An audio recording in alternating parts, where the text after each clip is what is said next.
If you've been tracking Toronto's real estate market over the last 12 months, you've likely noticed a significant gap between the number of homes listed and the number of homes actually selling.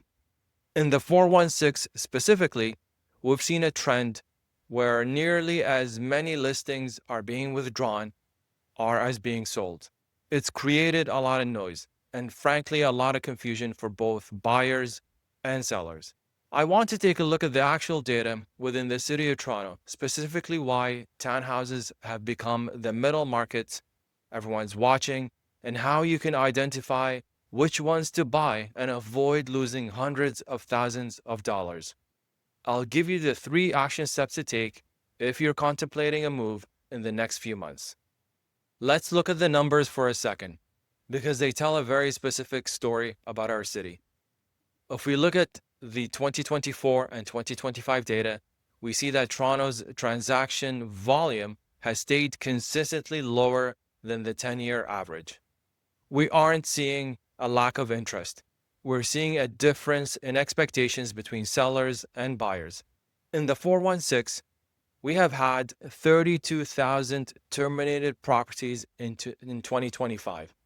This happens when a seller enters the market with 2021, 2022 expectations, but the market is not responding to sellers' expectations. This standoff is what's causing the inventory to look high on paper, while the number of quality options remains relatively tight. If you're a buyer, the challenge isn't finding a home. It's finding a seller who has actually accepted the current market value. On the flip side, if you're a seller, the challenge is ensuring your home does not become a stale listing. Let me explain. Let's say out of 200 active listings, only 50 townhomes sell. This means 1 out of 4 townhomes sell and the other 3 sit on the market to be relisted or price adjusted. The 3 unsold townhomes are used for comparable purposes to the 1 sold. Sellers need to position themselves to be the 1 saleable townhome and not become a comparable for other homes to sell. I want to focus on townhomes because they represent an interesting pivot point in Toronto's housing market. We have condo owners who have outgrown their 600 square foot units but find the 1.5 million price tag of a semi-detached home in neighborhoods like Riverdale or High Park out of reach. The townhouse is the natural next step if they want to live in the city. However, townhouse in Toronto can mean 3 very different financial structures, and this is where I see people make the most mistakes in their planning. When you're looking at listings in areas like Liberty Village, The Junction, or North York, you have to look beyond the number of bedrooms and listing price. You have to look at the legal structure of that specific property. First one is the traditional freehold. You own the land and the structure. These are the gold standard for long-term appreciation in Toronto because you have full control over your costs. Second, the condo townhouse.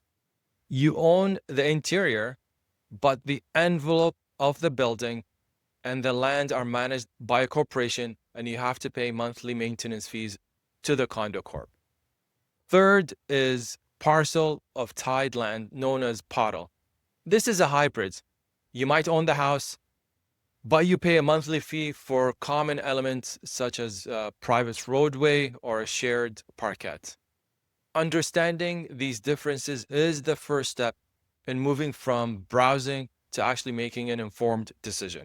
Let's get into the math of these different types because this is where your monthly actual cost of living is determined.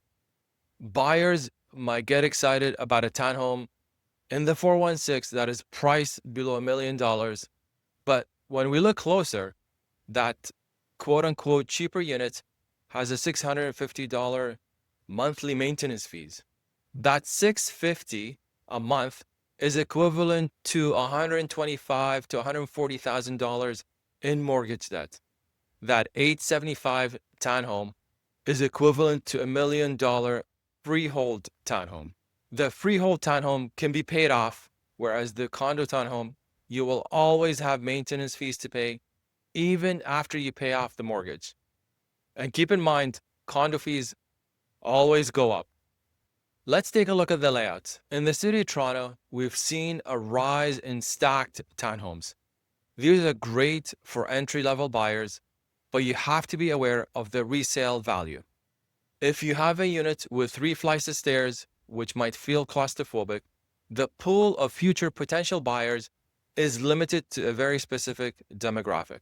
On the flip side, a wide townhouse, one that feels more like a semi-detached, is always going to be in high demand because it appeals to young families and downsizers alike. If you're contemplating a move in Toronto's real estate market over the next few months, here's the framework I suggest. First, analyze the days on market versus the total days on market. Because of the termination trend I mentioned earlier, a listing might say 2 days on market, but it may have been listed 3 times previously. Ask your agent for the property history. This tells you how motivated the seller actually is.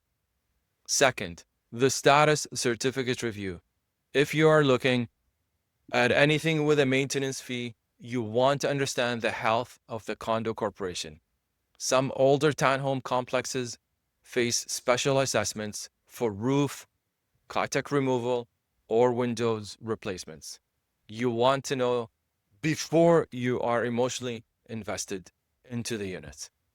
Third, focus on the 416 score. While the suburbs often see more dramatic price swings, the Toronto core tends to be more resilient during these inventory shifts. If you can afford to stay within the city limits, close to transit and highway access, your downside is better protected. The Toronto market is definitely in a period of transition, which creates a lot of opportunity. It is no longer about bidding wars and blind offers. It's about due diligence and clear-headed negotiation. If this was helpful, please hit the like and subscribe buttons so more people can benefit from this information. If you want a personalized approach, my contact information is in the description below. Thanks for watching, and I'll see you in the next one.